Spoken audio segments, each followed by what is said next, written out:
il y a un sous-groupe des Beta-Maribè avec d'autres peuples comme les Ouaba qui pratiquent la circoncision à l'âge adulte, comme vous l'avez dit. L'origine est un peu mystérieuse. D'après la tradition orale, l'ancêtre de ceux qui pratiquent la circoncision aurait trouvé une femme d'une divinité qu'on appelle communément fétiche. Et c'était cette jeune fille-là, dont les parents sont une divinité, qu'il a voulu épouser. Alors la divinité lui a dit, ok, moi je suis d'accord pour que vous épousez ma fille, mais à condition que désormais vous pratiquez la circoncision. Donc, il a accepté et c'est depuis ce temps qu'il a commencé par se circoncire et il est resté, cette pratique est devenue un acte de courage, un rituel et puis de sagesse également.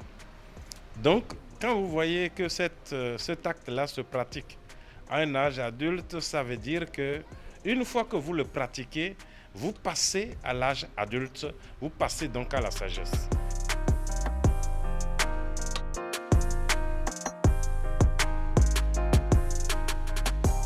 En réalité, il faut dire que ça a évolué. Avant, c'était des gens d'un certain âge. Ils étaient beaucoup plus âgés. Mais aujourd'hui, on retrouve des gens beaucoup moins âgés. Donc autour de 25 ans, autour de 30 ans qui le pratiquent. C'est une cérémonie qui s'exécute tous les 4 ans. Et la préparation est très organisée. Elle est très organisée parce que vous passez d'abord, après avoir traversé certaines étapes, vous faites une année entière de préparation avec des interdits, par exemple les interdits alimentaires, les interdits de comportement, mais il se réfère tout le temps aux divinités. Quand il arrive chez vous, par exemple, comme c'est la tradition, on a toujours des divinités à proximité de la maison ou devant l'habitation. Il s'assoit toujours sur la divinité. Tout, même pour se laver, il utilise des décoctions qui sont conseillées par le devin ou par une personne qui le suit. Même la personne qui doit les circoncire aussi suit également ce jeune-là qui est en train de faire cette étape. Donc c'est une étape de maturation en fait du jeune qui s'engage dans ce rituel-là. Et c'est pourquoi pour le couronner, il le fait au vu au su de tout le monde en invitant les gens, il danse.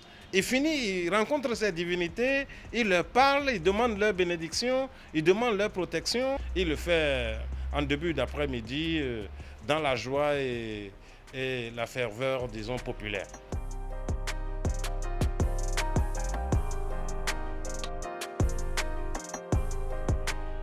Vous ne pouvez du tout pas vous soustraire, puisque c'est tout comme si vous reniez à votre groupe socio-culturel.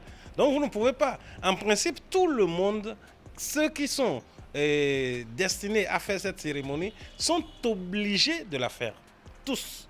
Alors, et si par exemple, d'aventure, vous le faites et qu'il y ait les problèmes tels que vous le dites, il a pleuré ou bien il a bougé le doigt ou ceci, c'est une honte totale de toute sa collectivité. Donc, ce n'est pas à lui seul. Donc, c'est pourquoi la préparation dure. Donc, il a d'abord 4 années de façon globale, mais une année intensive pendant laquelle il se prépare. Et pendant qu'il se prépare, c'est toute la collectivité, c'est tous les sages, c'est tous les vieux, c'est même celui qui doit le circoncire qui parfois contribue à sa préparation. Puisque c'est ancestral, il se confie aux divinités et en général, ça se passe toujours très très bien. Voilà des explications qui vous donnent la chair de poule. Oui, se faire circoncire à l'âge adulte, ce n'est pas donné à n'importe qui. Hein. C'est un acte de bravoure, un peu comme il a expliqué, même si c'est culturel. Et c'est un processus, cela se prépare sur une durée de 4 ans. Wow, c'est bien organisé. En tout cas, chapeau à ceux-là qui se donnent à cette coutume.